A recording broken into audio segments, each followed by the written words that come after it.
the goal here is to teach them to become more an experts themselves, because that's really what, as a trainer, I always looked at it as, I have a Padawan. I'm gonna date myself. I'm a Star Wars geek. I'm the Jedi, and I'm trying to make my Padawan a Jedi. That matters because once technology starts producing assessment data, programming data, and engagement data in one system, it stops being a capital expenditure line and it starts becoming a backbone more about scalable coaching models. It's a co-pilot with the instructor. So that really creates this human and AI symbiosis. And this is a topic that everyone is talking about. Again, the lift, I'm going to refer to, as well as several professionals in the market space.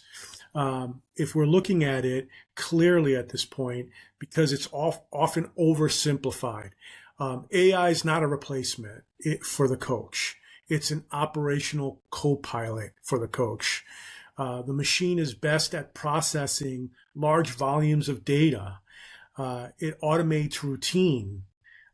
It also identifies risk and opportunity patterns, while the human coach remains essential for empathy, motivation, relationship building, a nuanced movement correction. When those roles are designed well, the results is really that the coach can handle more members with more precision and less administrative friction, and which is really exactly the kind of leverage that owners are asking for. So are trainers, because it's an objective data point that I can have that tough conversation with a member. And then, the other aspect here that I really thought was really interesting to see how the future unfolds is that it's going to unlock a new growth segment.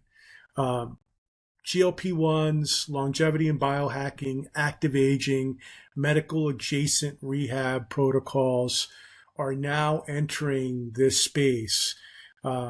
It's going to still take time, but I think the person that addresses this and brings this into their infrastructure is a pattern that's hard to ignore, really.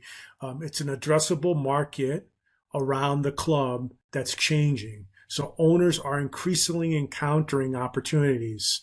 I've spoken to a company by the name of Corb Health. I did that podcast as well, an episode. I'll make sure to put it into the show notes as well.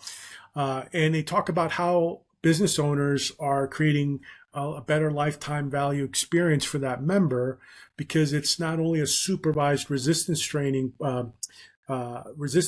program, but it's also an active aging population seeking functional longevity. Then you have a younger consumer that's interested in biohacking and recovery, and more directly, health management. So my view is that the operators who win will be the ones that will stop seeing these as a separate niche and start designing a service architecture that can serve all of these four connected platforms. So for them to work, you need to have the strength training data. You need to have the bioimpedance data. So by having this infrastructure, it really creates impact and it decouples the revenue from the payroll. This is the model that becomes especially compelling for business, from a business perspective. Historically, growth is a service revenue that has often required an increase in payroll, but tech-enabled operating models creates the possibility really of expanding the revenue per member without a linear increase necessarily in staffing. But it also provides the staffing an increase in salary, which they're asking for. So for owners facing wage pressure, margin compression, and uneven utilization, this is the real strategic value. Better monetization, more leverage in off-peak hours, and business models that is less fragile when the cost of labor is rising.